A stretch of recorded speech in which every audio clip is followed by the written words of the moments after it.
প্রাক্তনের phone পেয়ে কান্না ধরে রাখতে পারল না বর্তমান বাঁশবেড়িয়া পৌরসভার নবনিযুক্ত চেয়ারম্যান হিসেবে শপথ নিয়েছেন তাপস মুখার্জি। তাপস তৃণমূল তৈরির আগে থেকেই বাঁশবেড়িয়া কাউন্সিলর। বছর 15 আগে একবার চেয়ারম্যান হওয়ার কথা থাকলেও সেই সময় বর্ষিয়ান রথীন দাস মোদক চেয়ারম্যান করেছিল দল। তারপর একাধিক চেয়ারম্যান বদল হয়েছে, কিন্তু তাপস মুখার্জি সিকে ছেড়েনি। গত লোকসভা ভোটে হুগলি লোকসভায় তৃণমূল প্রার্থী রচনা বন্দ্যোপাধ্যায় বাঁশবেড়িয়া এলাকা থেকে প্রায় 12,000 ভোটে পিছিয়েছিল বিজেপির থেকে। দল সেই কারণ দেখিয়েই চেয়ারম্যান আদিত্য নিয়োগীকে পদত্যাগ করতে বলেন। গত 11ই নভেম্বর আদিত্য নিয়োগী পদত্যাগ করেন। আজ বাঁশবেড়িয়া পৌরসভার চেয়ারম্যান শপথ নেন তাপস মুখার্জি। আর চেয়ারম্যান হিসেবে শপথ নেবার পর প্রথম ফোন আসে প্রাক্তন চেয়ারম্যান আদিত্য নিয়োগীর। আদিত্য রাজনৈতিক সতীর্থ, তার ফোন পেয়ে বাস্তবত কেঁদে ফেললেন তাপস।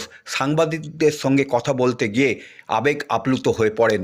পাশে ভাইস চেয়ারম্যান শিল্পী চট্টোপাধ্যায়কে বসিয়ে নূতন চেয়ারম্যান বলেন যে আমরা হয়তো মানুষের সঙ্গে যোগাযোগ করতে পারিনি, হয়তো আমাদের অহংকার হয়ে গিয়েছিল, মানুষের দাবি পূরণ হয়নি, তাই সবার কাছে যেতে হবে, পৌরসভার কাজ ভালো করে করতে হবে, আমার সময় কম, পৌরসভা হাসপাতালটা আরেকটু ভালো করতে হবে, মুখ্যমন্ত্রীর কাছে যাব, পুরমন্ত্রীর কাছেও যাব, মানুষের চাহিদা অনুযায়ী কাজ করতে হবে, হাসপাতালে অনেক বয়স্ক মানুষ আসেন, তাদের জন্য একটা লিফটের ব্যবস্থা করতে হবে।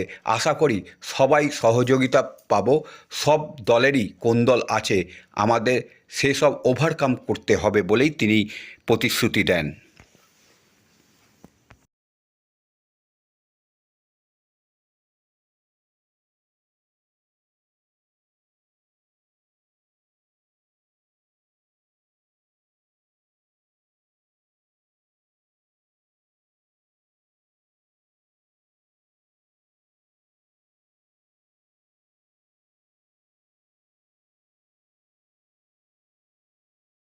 আর যারা বয়স্ক লোক আছে তাদের শ্রদ্ধা চাই।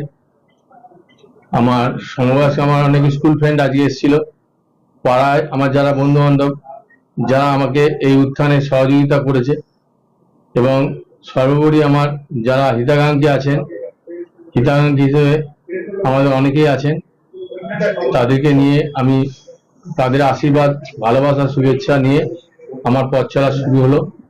আশা করি সাকসেস হব। তাপস মুখার্জিকে সর্বসম্মতভাবে চেয়ারম্যান করা হয়েছে দলনেত্রীর নির্দেশে এবং অভিষেক ব্যানার্জির নির্দেশে সর্বসম্মতভাবে চেয়ারম্যান হয়েছে। এবং আমাদের বর্ষিয়া নেতা, খুব সৎ নেতা, দীর্ঘদিনের কাউন্সিলর। আমার বিশ্বাস যে আদিত্য ভালো চালিয়েছে, এও ভালো চালাবে, কোনো অসুবিধা হবে না। এবং আমি আমার এমএলএর ফান্ড থেকে 10 লক্ষ টাকা আজকে দিলাম, যাতে পরিষেবা ভালো হয় মানুষের। নতুন যে চেয়ারম্যান, তাকে কি সে কি পুরনো জায়গা আবার বাঁশবেড়িয়া পৌরসভা ফিরিয়ে দিতে পারবে? পারবে। আর এইসব অনেকে বলছে না বিজেপি এসব গুনতিতে আসবে না, 26 ইলেকশনে শুয়ে পড়বে বাড়িতে।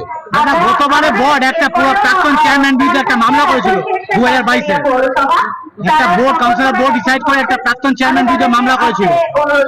সেই বিষয়টা নিয়ে এখন 2022 জুলাই 2022 হয়েছে। এটা কোর্ট পেন্ডিং কেস, আমি এটা নিয়ে কি মনে পুরনো যে চেয়ারম্যান তিনি কি আজকে এসেছিলেন? না, ও আজকে ডাক্তার চেয়ে গেছে, ওকে গুলি করেছিল, আবার কলকাতা গেছে ডাক্তার দেখাতে, কালকেও থাকবে। নতুন চেয়ারম্যানকে তাপসকেও শুভেচ্ছা জানাই। এইটাকে আবার সেই পুরনো টিম ওয়ার্ক শুরু হবে কোনো চিন্তার কারণ নেই। বছর কিছুদিন পরে বছর শেষ, তারপরে ইলেকশন শুরু 26-এ। কি মনে করছেন? জিতবো আমরা। দিদি আবার মুখ্যমন্ত্রী পশ্চিমবঙ্গ। এটা 26-এ একটা বড় স্টেপ নাকি? চেয়ারম্যান চেঞ্জিং 26 আর একটা বড় স্টেপ। ভগবান করে দেবে কিছু। দিদি সৎ নেত্রী, মায়ের আশীর্বাদ আছে, দিদি আবার মানুষের জনগণের আশীর্বাদ আছে, দিদি আবার পশ্চিমবাংলার মুখ্যমন্ত্রী। মানে চেঞ্জ হওয়াটা এটা তৃণমূলের পক্ষে আরো ভালো রেজাল্ট হবে। ভালো।